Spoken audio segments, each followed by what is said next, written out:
Guys, welcome back to a brand new edition of Full Time Reds on this Monday afternoon. I'm your host, Bilal. Thank you for joining me. This is actually my second time I'm recording this because I've just checked the show I just recorded and it was totally out of sync. And I'm going to have to do it all again. But yeah, thank you for joining me. Very much appreciated for everyone tuning in. Make sure you drop us a subscribe. It's a busy show today. I'm going to cover the Sancho to PSG news, which broke this morning. Delit's bid rejected by Bayern and why that's been rejected and how we can possibly make that happen. The replacements for Wan Bissaka, which have also been reported this morning, and who are they? Pellistri and what's going to happen to him.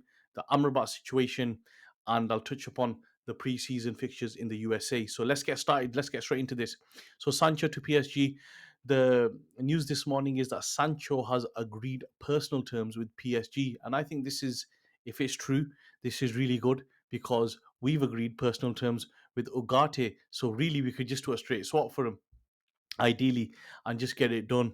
And we could also be like Villa and Chelsea and overinflate the figures to help us. But realistically, if both players want to leave their clubs, let's get the deal done. Let's make it happen. Because in my opinion, Jadon Sancho doesn't suit the Premier League whatsoever. It's too physical for him. There's not enough space in behind defenders. And whereas Germany, there is a lot of space, hence why he looks better in Germany when he plays. In France, even though it's a physical league, the quality difference between PSG and the others is vast. He'll he'll suit him. He's a big name. It's not as fast as the Premier League. He'll work really well there. For us, we get a defensive midfielder that we need. It's a deal that could be done really easily, and I think this is something that Man United should be pushing to happen because I don't see how Jadon Sancho can stay. I don't see what he offers. I watched him against Rangers. I didn't see, people going on. He was I don't see much of him. Plays safe. Doesn't look like somebody that can do much. If you look at Ahmad on the other side, looks like things are going to happen. And I think it's just not worked out for him. And it's best if he moves on. We would wish him nothing but the best. Coming on to Delit. Apparently, the bid, and again from reliable sources, the bid for United was around 30 million pounds. I'm going to talk in pounds here, just makes it easier. It was rejected. Bayern are holding out for around about 50 million pound.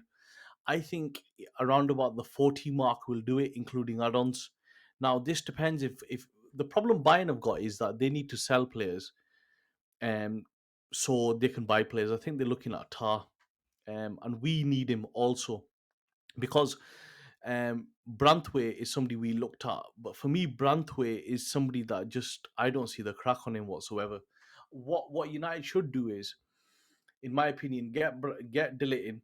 So then you've got Euro Delit, and then Shaw, who I'm not his biggest fan, but if he stays fit, you can. If the two fullbacks stay fit on the left side, you Shaw potentially can play left centre back if needed for the time being. So rather than saying, "Oh, we want left-footed centre back," I think you know what. Let's just wait and let's just get the deals we can get in. Let's move forward. If we can't get Branthwaite, let's because he's not a 70 million pound player. No way is he a 70 million pound player. The guy's never played in a European Cup. He's not played in Champions League or Conference, I'm pretty sure, or Europa League. And if he has, it's probably the one season he was at PSV, which it was only a year, but he's not at that level where you can say 70 million. Yeah, for Fofana, like I said in my previous videos, they were comparing the Fofana deals and the Maguire deals. Maguire was an England international, and Fofana had a very good season for Leicester. That is before he moved to Chelsea because we looked at him as well, but Branthwaite, I don't see the crack on him. So I think stick to Delay. If they're saying 50, if we can get it done 30 million plus 10 in add-ons, I think that is still a good deal for a player that young, and it gives us something better. And I think Delay's better suited to the Premier League because of the physicality of it. Also, this morning we saw the news that Wan Bissaka's replacements have been. They've looked at replacements for Wan Bissaka.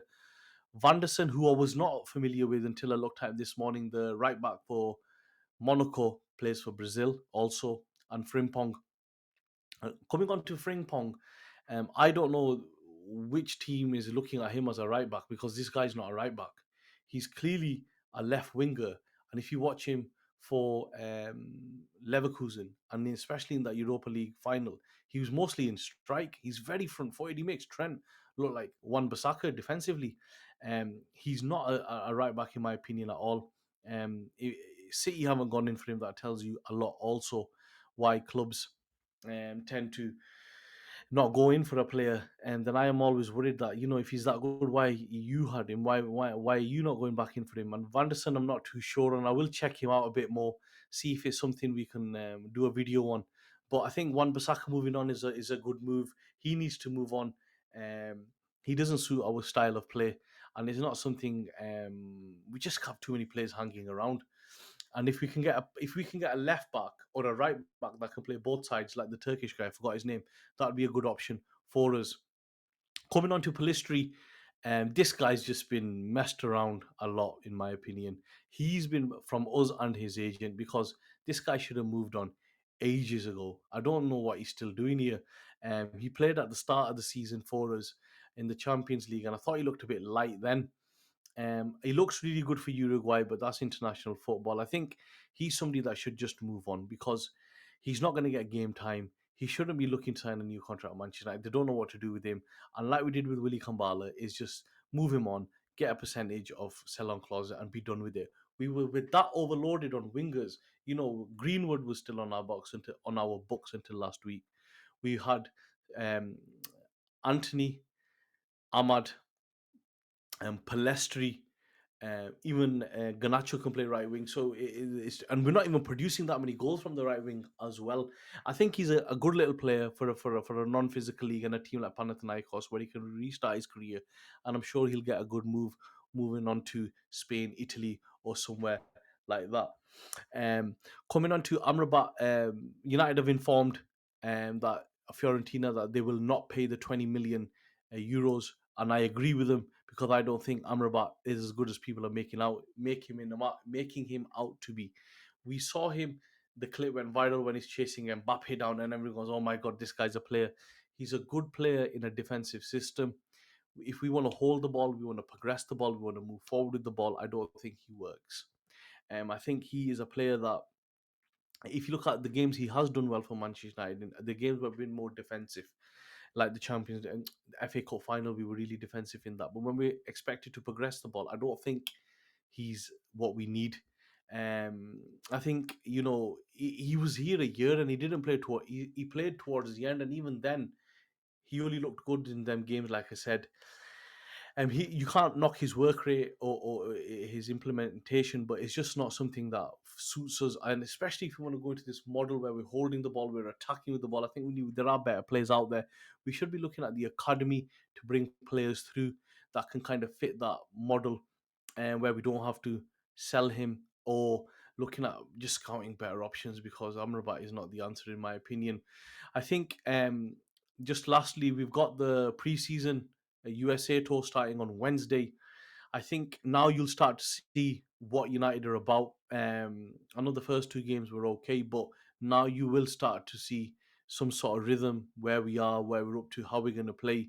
Once we get out to the USA, it's a tough schedule coming up, and then it finishes off with the Charity Shield with against Man City. I think from our point of view as fans, all we want to see is the team progressing.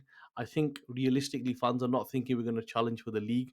And like I've said in many videos before, what we need to do is really just go into that, get players in that can get us into third or fourth. That's what our aim should be. Once we get to third or fourth, then get players that can get us to second and first. We're not going to go from eighth to first. It's very unlikely. Leicester, I think, were the last ones to do it, which was just a freak season. But if you look at stats and how teams are built that sustain success, it needs to go in phases. And a lot of people will say, like I've said before, that, what we should be doing is, when people say, well, would Delit get into City? No, he probably wouldn't.